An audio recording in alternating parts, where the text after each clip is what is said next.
الحمد لله رب العالمين والصلاة والسلام على رسوله الكريم أما بعد.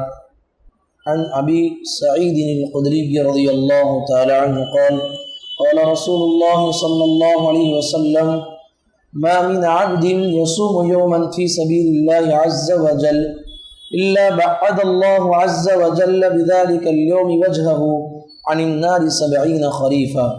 رواه النسائی. معزز بھائیوں، سنن نسائی کی ایک حدیث میں نے آپ کے سامنے پڑھی ہے. اس حدیث کے راوی ہیں ابو سعید خدری رضی اللہ عنہ. وہ کہتے ہیں کہ نبی کریم صلی اللہ علیہ وسلم نے فرمایا، کوئی بھی بندہ اللہ کے لیے اخلاص کے ساتھ عام دنوں میں ایک روزہ بھی رکھتا ہے، اللہ تعالیٰ اس روزے کے بدلے اس انسان کو جہنم سے 70 سال کی دوری پر رکھتے ہیں. تو معزز بھائیوں، روزہ یہ اللہ کو پسندیدہ عمل ہے. عام روزے کی بات بتائی گئی کہ کوئی آدمی عام دنوں میں روزہ رکھتا ہے، اللہ تعالیٰ اس کے بدولت انسان کو 70 سال کی دوری پر جہنم سے اس کو رکھتا ہے. اسی طریقے سے ہم جن ایام سے گزر رہے ہیں یہ عشر ذی الحجہ کے ایام ہیں. ان دنوں میں روزہ رکھنا اس کی اہمیت ہی الگ ہے.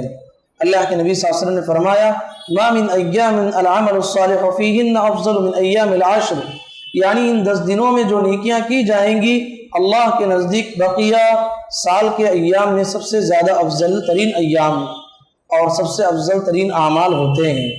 اسی میں سے ایک دن ہے عرفے کا دن. نبی کریم صلی اللہ علیہ وسلم نے فرمایا، صوم یوم عرفہ کفارۃ سنتین، عرفے کا روزہ 2 سال کے گناہوں کا کفارہ ہے.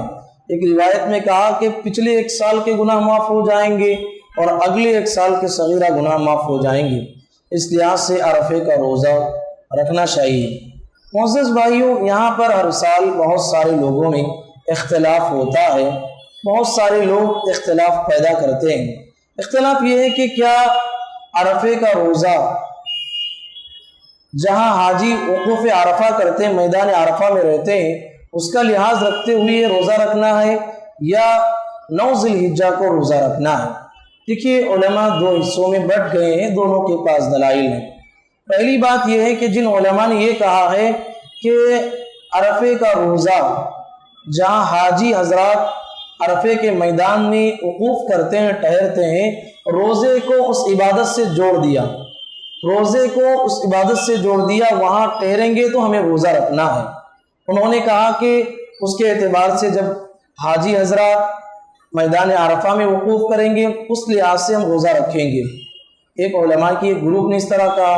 بعض علماء نے کہا کہ دیکھیے، میدان عرفہ میں حاجیوں کا ٹھہرنے سے عرفے کے روزے کا کوئی تعلق نہیں.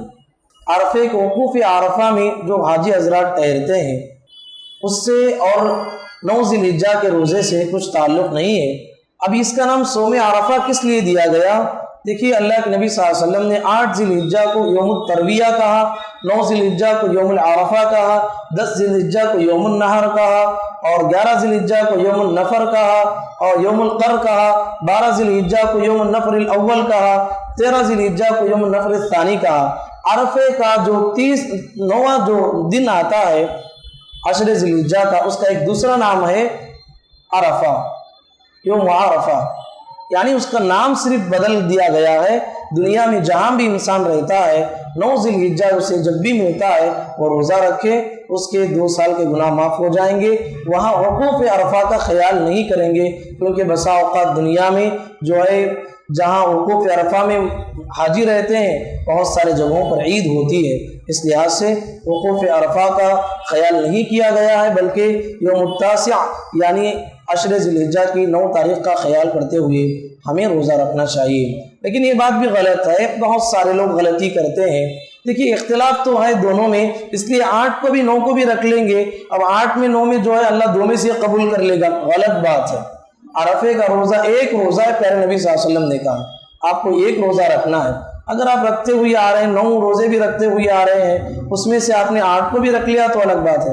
احتیاط کے نام پر 8 کو بھی رکھنا 9 کو بھی رکھنا، 2 میں سے جو ہے اللہ تعالیٰ قبول کر لے گا، ایسی بات نہیں۔ آپ کو جو ہے 9 ذی الحجہ کا اعتبار کرتے ہوئے راجح قول کے مطابق عید سے پہلے کے دن روزہ رکھنا چاہیے۔ واللہ اعلم بالصواب۔ اللہ تعالیٰ سے دعا ہے اللہ کہنے والے اور سننے والوں کو، پروردگار ہم تمام کو اسلامی تعلیمات کے مطابق زندگی گزارنے کی توفیق نصیب فرما۔ اللہم آمین۔ وآخر دعوانا ان الحمد للہ رب العالمین۔